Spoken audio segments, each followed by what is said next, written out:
সবাইকে আন্তরিকভাবে অভিনন্দন জানাচ্ছি।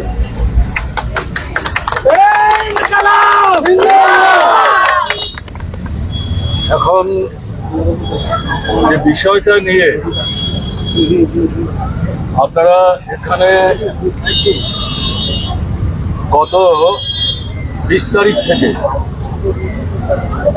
একটা নির্দিষ্ট সময়ে জমায়েত হয়ে অবস্থান করছেন, সন্ধ্যার পর ফিরে যাচ্ছেন, আবার পরদিন আসছেন। এটা আপনারা যে বিচ্ছিন্নভাবে করছেন ঘটনাটা না। দিল্লিতে যন্তর মন্তরে প্রথমে ককরোচ পার্টি করে এখন যে নতুন পার্টি, আসলে এই নামটা ইনডাইরেক্টলি আমি বলবো চিফ জাস্টিস অফ ইন্ডিয়া, সেই প্রশ্নগুলোকে ভিত্তি করে ছাত্র যুবদের মধ্যে যখন ক্ষোভ বিক্ষোভ ধুমায়িত হচ্ছিল, এই বিষয় নিয়ে যখন chief justice of India supreme court তার দৃষ্টি আকর্ষণ করার চেষ্টা করছিল, সে এই ক্ষোভটাকে বিক্ষোভটাকে উপেক্ষা করার চেষ্টা করেছে এবং এদেরকে ককরোচ বলে সম্বোধন করার চেষ্টা করেছে।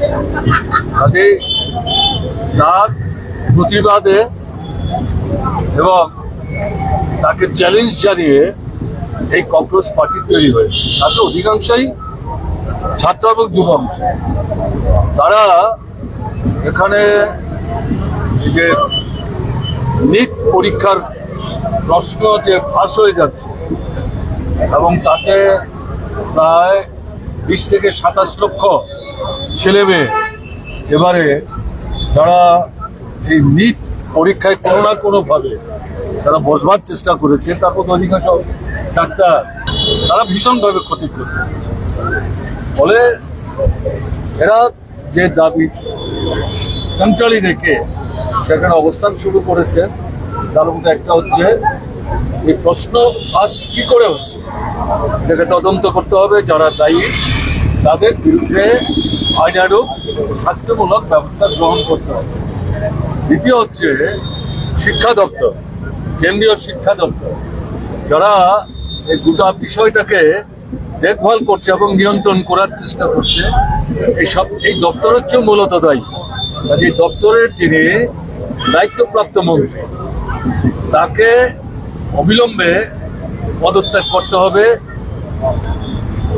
এটা হচ্ছে তাদের দ্বিতীয় গুরুত্বপূর্ণ দাবি। এবং নিট পরীক্ষা যেটা জাতীয় স্তরে শুরু হয়েছে, আগে কিন্তু এটা জাতীয় স্তরে ছিল না, এটা যার যার রাজ্যে আলাদা আলাদা করে।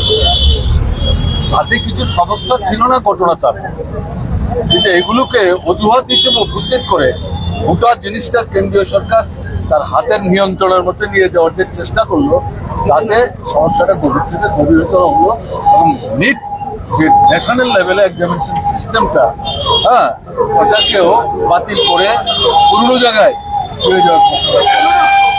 তাতে গিয়ে দেখা গেল আমাদের কাশ্মীরের যে বন্ধু, তার নামটা কি, কাশ্মীরের যে অবস্থা, তিনি উচ্চশিক্ষায় শিক্ষিত, পরিবেশবিদ, লেখালেখি করেন, মূলত কাশ্মীরের বাসিন্দা, এখনও নানা আন্দোলন অংশগ্রহণ করছেন। তাকেও স্ট্রাইক করলো যে এটা যারা ককরোচ পার্টি বলে যারা আন্দোলনটা করছে, মূলত ছাত্রদের সমস্যা, ছাত্র যুবরাই আছে।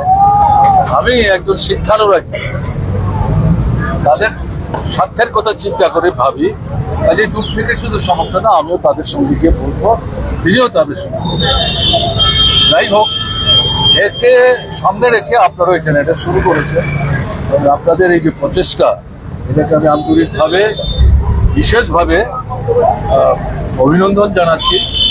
আপনারা যেদিন থেকে এখানে বসেছেন সেদিন থেকে আমি দেখছিলাম, কিন্তু আমি ভাবছিলাম যে চট করে যদি নেমে তাদের সঙ্গে কথাবার্তা বলার চেষ্টা করি। আপনারা এখানে যেটা লিখেছেন কারেক্টলি, এটা কোনো পলিটিক্যাল পার্টি বা তার কোনো উইংয়ের নেতৃত্বটা হচ্ছে না, এটা স্পটেনিয়াস। তো আমি তো রাজনীতি করি, অস্বীকার করার সুযোগ নাই। এখানকার প্রশাসনের সাথে আমি যুক্ত ছিলাম। চট করে যদি কোনোকে এসে আপনাদের সঙ্গে কথাবার্তা বলার চেষ্টা করি, যদি বিষয় আমার জানা থাকে,